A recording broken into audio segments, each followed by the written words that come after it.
Hello and welcome to the final WandaVision recap show, and what a journey. 8 weeks. 8 weeks of compelling, incredible and quite frankly infuriating storytelling.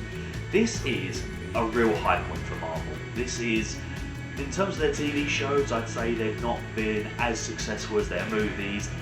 This is definitely a game changer. What a fantastic show. So episode 9 carries on from the cliffhanger from episode 8, obviously, we're not all morons here, and Wanda and Agatha do battle over the course of this episode, as well as Vision and Bizarro Vision, for lack of a better term. I kind of feel there was a few missed opportunities, and one thing has really stood out to me this entire episode, and it kind of distracted me from what was really going on.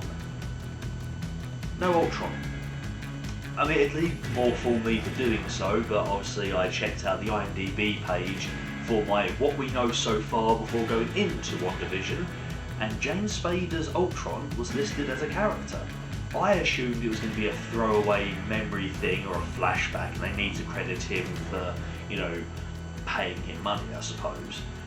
But with the final episode to go and the introduction of a Bizarro Vision, I thought, whoa, this could be the rebirth of Ultron, making him a recurring character. And he wasn't. He's completely gone, so that kind of distracted me just a little bit. Furthermore, I kind of felt Monica, Darcy, Jimmy Woo and Quicksilver were kind of misused in the last 2 episodes of this series.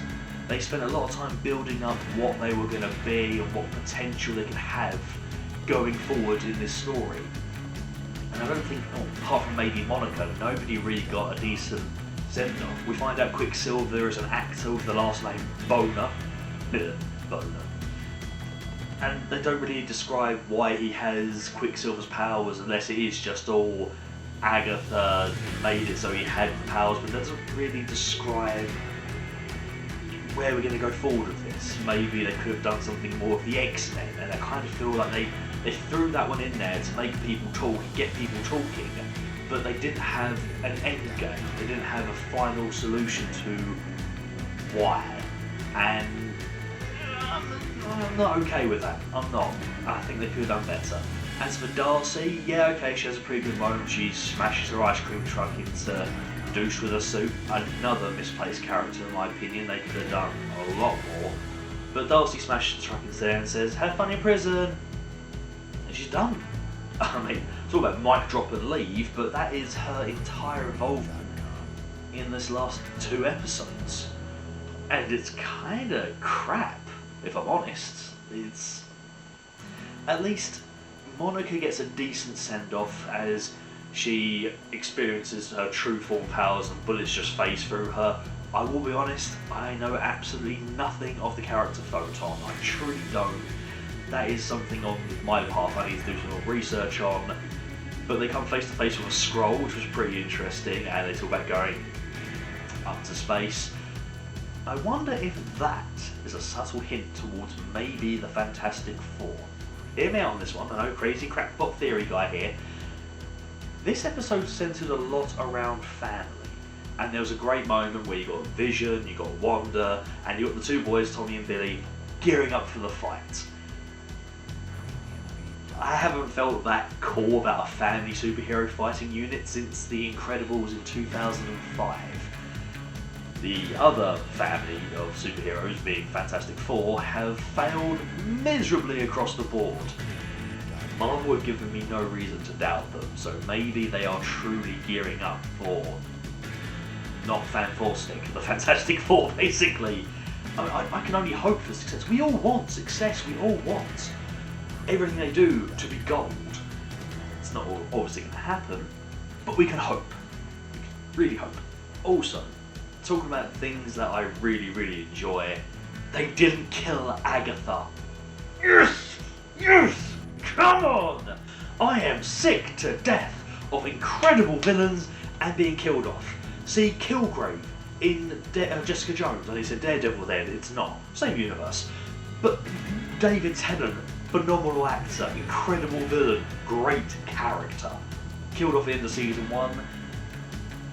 I've got to be honest, season 2 was a bit of a letdown, and I didn't even finish season 3. That's something I need to go back on. And honestly, it was because of intrigue. I wasn't really interested in who Jessica Jones was fighting. Kilgrave, who got a fantastic death by the way, needed to be the overarching villain, much like Kingpin in Daredevil. So the entire episode is basically a fight for Wanda's powers, and we can see now that the adverts that happened in this show were basically letting on that Agatha is trying to absorb Wanda's powers. See the episode with the cartoon shark and the guy on the island and just like feeding off his energy source, and that's what they were leading to, I suppose. And okay, there was no big bad behind Agatha, but I am 100% behind Agatha being the big bad. As for Hayward being the douche in the suit, I am okay with it. Does kind of suck though, you know. The douche in the suit is really overplayed, especially in Marvel. Now, a lot of the fighting was just flying, crash into someone, shoot magic.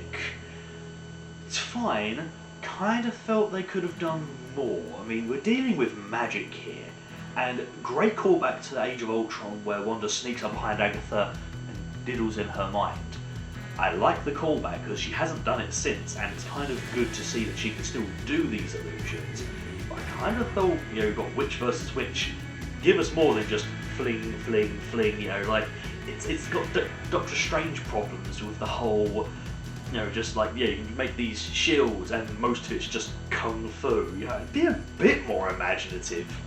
And then of course you got Vision versus Bizarro Vision, which ends, it was the only way it could end really. It doesn't matter if I'm disappointed by the fight itself, but the way it ended was the only way it could end between two Visions.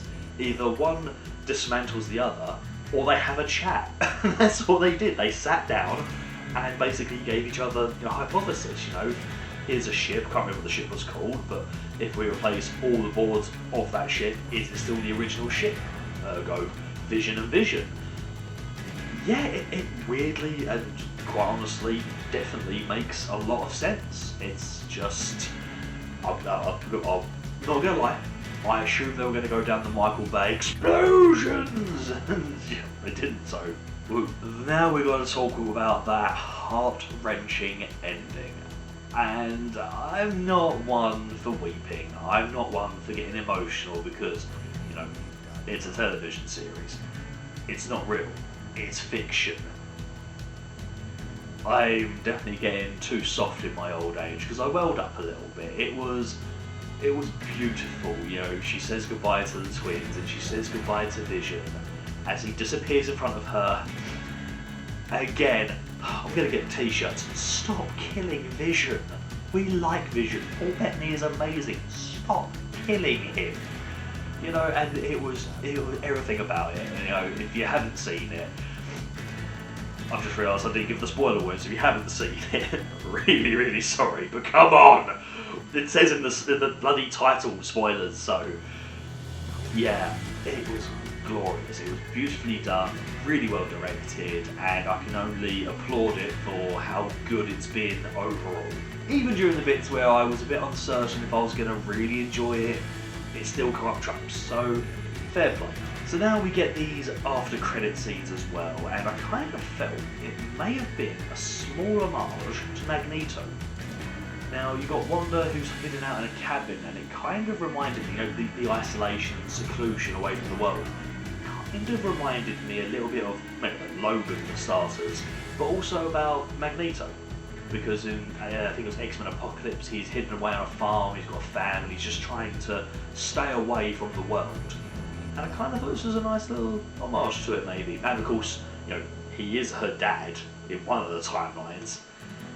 There is one other thing as well that has come up, and I don't want to read too much into it because, yeah, half I don't know, half I don't care. But it's worth mentioning. Agatha brings up the book The Darkhold, the Book of the Dad, which actually plays a very prominent role in the TV series Agents of S.H.I.E.L.D. And for the life of me, I've only just recently finished season 6, and I've already forgotten what happened to the Book of the Dad because I've got to be honest, that show really sucks.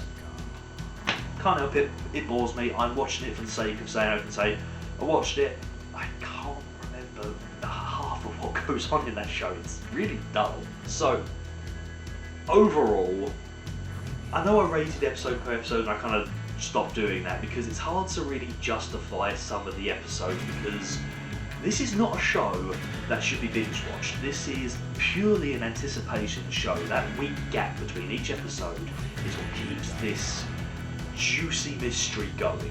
So anyone who has waited for the whole show to end and then watch it over one weekend is probably not going to get the same out of it as, say, me or you who have watched it week after week. I could be wrong, I truly could be, and I hope I'm wrong, because this show needs a lot of attention for how good it is. So it was hard to rate episode per episode because I knew full well that the anticipation of the next one is what was making this episode better.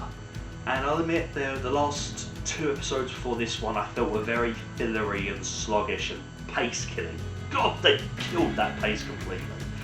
So, an overall series, I'm going to give it an 8 out of 10, but an argument could be made for 7 because I think I'll have a better understanding of it going forward. You know, if I now watch it in bulk in one sitting, I wonder how that would change my original theory, but I'm kind of riding a high right now. I'm positive Pete today. I love being positive because it means I'm happy, and who doesn't want to be happy, you know? So yeah, I'm going to give this an 8 and I'm sticking with it. Let me know in the comments below what you thought overall. I'm dying to talk to anybody about this show because it's just so entertaining. It's so good, and I've had a great time watching and then talking to you guys about it afterwards. So thank you for letting me waffle on about a really good show. And that basically concludes the WandaVision recap show. All I can say is thank you for watching, and I recommend it to anyone else. Just be patient with it. A lot of people really weren't a fan of those first 2 episodes. I can understand about the first one because it was really short and blunt, and the second one kind of expanded more. But it's that intrigue and that questioning where this could really go is what keeps this show together. So thank you all so much for watching. Please feel free to like the video, share the video, subscribe to the channel, and I will be back because on March 19th it will be The Falcon and the Winter Soldier, and I'm going to be doing all this all over again. I do like Captain America.